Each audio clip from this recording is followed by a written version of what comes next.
Dan tema kita buat Anda yang baru bergabung adalah tentang bagaimana kita menjemput rahmat ya.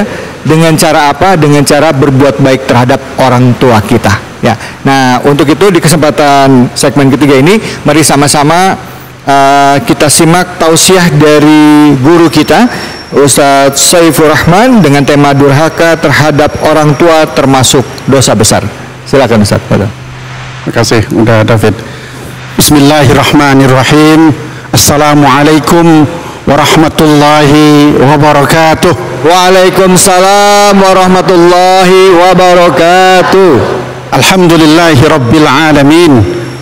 Wassalatu wassalamu ala ashrafil anbiya'i wal mursalin Sayyidina wa maulana Muhammadin wa ala alihi wa sahbihi wa man tabi'ahu bi ihsanin ila yaumiddin.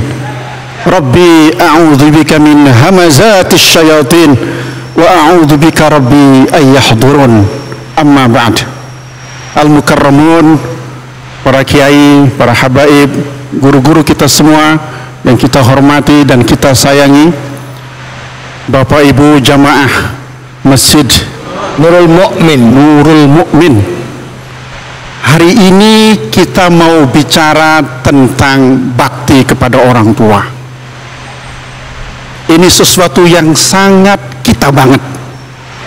Kita semua sudah menjadi orang tua.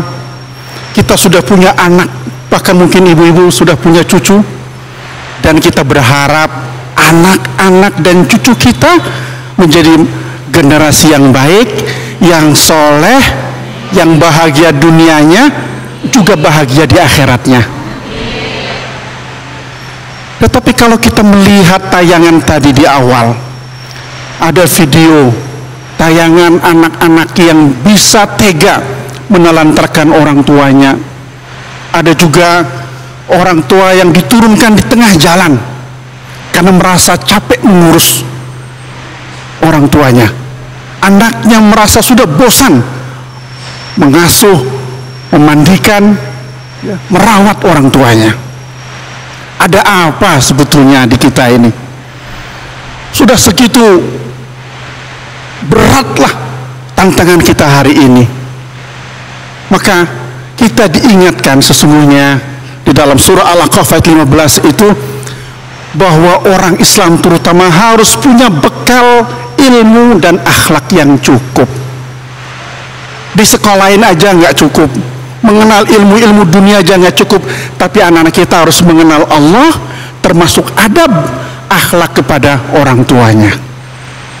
Mari perhatikan Bapak Ibu sekalian, di awal ayat ini Allah mengatakan wa wassaynal insana biwalidayhi ihsana.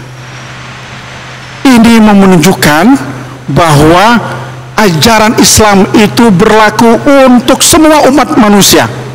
Dan kami wasiatkan, kata Allah, kepada seluruh umat manusia. Pesan yang Allah ingin sampaikan enggak akan keluar dari fitrahnya manusia. Siapapun manusia yang punya akal sehat dan hati nurani pasti membenarkan ajaran ini. Apa ajarannya? Agar kita memberikan bakti yang paripurna kepada orang tua. Ihsana, memberikan pengabdian yang sempurna, yang total. Tidak boleh separuh-separuh. Semampu kekuatan yang kita miliki, pikiran, tenaga, tunjukkan, kerahkan semua untuk orang tua kita. Itu maksudnya ihsanan sana. Mungkin ada sebagian anak yang nanggung, suka mikir-mikir kalau mau ngasih uang sama orang tua, suka berpikir 2-3 kali untuk merawat orang tuanya yang sakit stroke ya, atau sakit-sakit parah lainnya. Padahal dulu orang tualah yang menjaga, merawat mereka.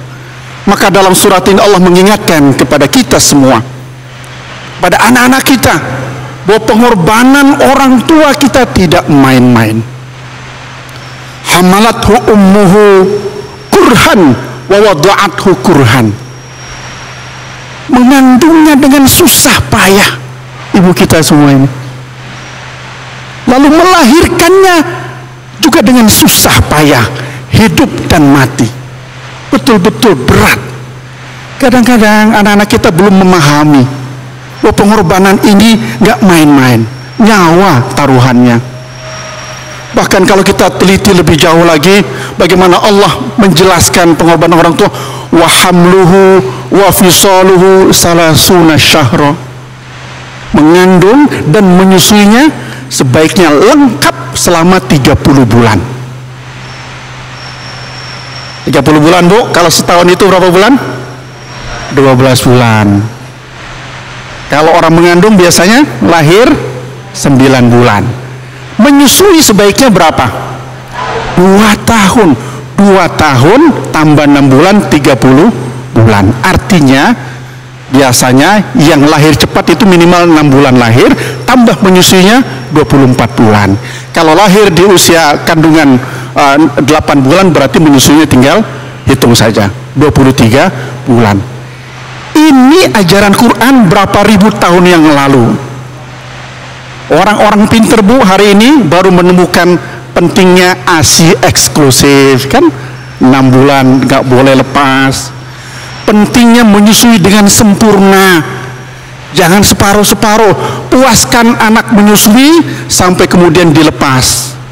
Jangan dilepas kalau belum puas. Karena apa? Ternyata punya pengaruh ke emosi anak. Ada cerita Buya Hamka pernah ada menyampaikan dalam tafsir Al-Azhar. Buya Hamka menuliskan sebuah cerita tentang gurunya Imam Al-Ghazali, Imam Al-Haramain Abdul Malik Al-Juwaini. Gurunya ini dulu disusui oleh ibunya, tapi ketika sakit disusui oleh orang lain. Nah, ayahnya itu sangat melarangnya. Karena apa? Karena khawatir itu bukan dikeluarkan dari susu seorang ibu yang soleh, dan itu berpengaruh kepada kejiwaan anaknya. Maka kadang-kadang sang guru Imam Juwaini sekali-kali suka marah. Itu boleh jadi karena faktor penyusuannya yang tidak sempurna. Maka perhatikanlah, kita pesan kepada anak-anak yang mau berumah tangga, jadilah ibu sejati. Rawat, lahirkan anak dengan baik, asuh mereka dengan baik, susui dengan sempurna, karena itu haknya anak-anak kita. Walaupun kita bisa beli susu formula semahal apapun, atau kita buat cara lain sehebat apapun, tetapi kualitas susu ibu adalah jauh lebih baik. Nah, yang kedua, Bapak Ibu sekalian dirahmati Allah Subhanahu wa taala, dalam surat ini kita diingatkan tentang orang tua yang sudah membesarkan kita, jasa mereka yang luar biasa, menjadikan kita manusia dewasa yang mengerti hak dan batil, memiliki pengetahuan yang cukup, yang seharusnya ketika sudah mencapai usia 40 tahun, dan itu adalah usia kematangan, kita sudah semakin menunduk. Sudah tidak lagi yang perlu dibanggakan, yang dipikirkan adalah bagaimana hidupnya aman di akhirat, memberi kemaslahatan sebanyak-banyaknya kepada umat manusia. Hatta idza balagha asyuddahu wa balagha 40 sanah qala rabbi auzi'ni. Apa doanya, Bu? Ibu sudah 40 tahun kan? Lebih ya, Bu? Doa kita apa, Bu? Ya Allah, berikanlah petunjuk agar aku bisa bersyukur atas nikmat yang Kau berikan kepadaku dan kepada kedua orang tuaku. Dengan usia yang sudah lebih 40 tahun, ibu-ibu sekalian, bahkan sudah 60 tahun lebih, maka bersyukurlah atas nikmat yang Allah berikan sepanjang hidup ini, dan mudah-mudahan dengan itu kita bisa digolongkan menjadi hambanya yang berbakti kepada kedua orang tua, lalu meneruskan kebaikan-kebaikan orang tua kita.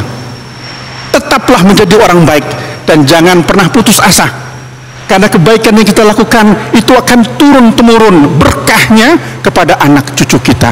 Boleh jadi kita belum merasakan nikmatnya kebaikan kita, pahalanya, tapi insya Allah anak cucu kita akan merasakannya. Demikian, mudah-mudahan Allah Subhanahu wa taala memberikan kekuatan kepada kita semua untuk menjadi orang tua yang soleh. Amin. Dan dianugerahkan anak cucu yang soleh dan soleh. Amin ya Allah. Yang bisa memberi manfaat seluas-luasnya kepada masyarakat, kepada bangsa dan dunia kita ini. Amin. Terima kasih. Amin ya rabbal alamin. Terima kasih banyak Kiai. Silakan Ibu yang mau bertanya. Angkat tangannya, nama dan langsung pertanyaannya. Assalamualaikum warahmatullahi wabarakatuh. Waalaikumsalam warahmatullahi wabarakatuh. Nama saya Ibu Ida, ingin bertanya, adakah doa penghapus dosa kepada orang tua? Sekian, terima kasih. Wassalamualaikum warahmatullahi wabarakatuh. Waalaikumsalam warahmatullahi wabarakatuh. Iya, terima kasih Ibu.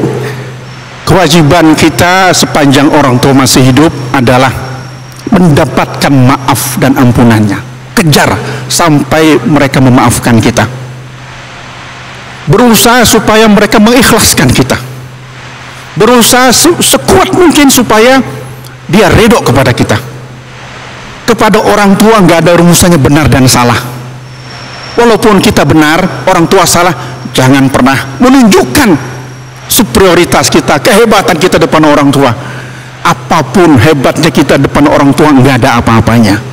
Sebesar apapun, sebanyak apapun kekayaan yang diberikan, nggak cukup membalas air susu yang diberikan ibu kita. Maka kejarlah untuk minta maaf kepada orang tuanya. Jika orang tua sudah meninggal, doakan. Rabbighfirli wali walidayya warhamhuma kama rabbayani shaghira. Banyakin doa itu. Lalu sambung silaturahim sahabat-sahabat orang tua kita. Lalu kemudian teruskan kebaikan-kebaikannya. Jika orang tua ahli sedekah, teruskan sedekahnya. Jika orang tua kita sukanya silaturahim, teruskan. Karena itu adalah legacy, peninggalan amal terbaik yang harus kita teruskan. Mudah-mudahan orang tua yang sudah meninggal akan bahagia dan tersenyum karena anak-anaknya berhasil meneruskan kebaikan-kebaikannya. Amin, amin, amin. Jadi kalau orang tua sudah meninggal, kita doakan semoga orang tua kita diampuni dosa-dosanya, insya Allah dijabah oleh Allah ya Ustaz. Insya Allah. Amin, insya Allah Bu ya. Minta doa, insya Allah dikabulkan doanya Bu. Amin, amin, amin, amin. Gitu ya Ustaz ya. Nah sekarang kalau misalnya kita nih sebagai seorang anak ya Ustaz, kadangkala seperti tadi Ustaz bilang, nggak boleh terlalu superior atau nggak boleh menunjukkan kalau emang kita benar itu ya. Akhirnya kita boleh berlaku ngomong kasar sama orang tua. Kadangkala suka lupa kita tahu ibu kita salah atau ayah kita salah, tapi karena ngerasa kita benar, wah nggak bisa gitu, ini harus dibilangin, kalau nggak gini orang tua kita salah. Nah kalau sampai kayak begitu Ustadz, gimana dong cara ngingetinnya gitu, yang baiknya seperti apa gitu Ustadz? Apakah kita diem itu juga satu kebaikan, atau cukup bilang baik-baik sekali, tapi kalau orang tua masih begitu ya udah kita doain aja, atau ada cara yang lain? Silakan Ustadz. Baik, ya seperti yang Ustadz sampaikan sebelumnya, bahwa wa'ashiruhunna bil ma'ruf, tetaplah bersikap baik kepada orang tua, bahkan ketika beda agama sekalipun tetap harus baik. Itu artinya apa? Sebeda apapun kita sama orang tua, akhlak harus dijaga. Bagaimana caranya? Ya kalau orang tua masih berargumentasi, masih bicara, dengarkan saja. Walaupun mungkin kupingnya panas, dengarkan dengan sabar.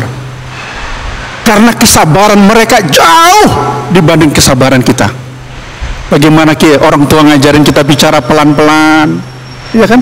Bagaimana orang tua menuntun kita jalan juga dengan sabar, step by step, langkah demi langkah.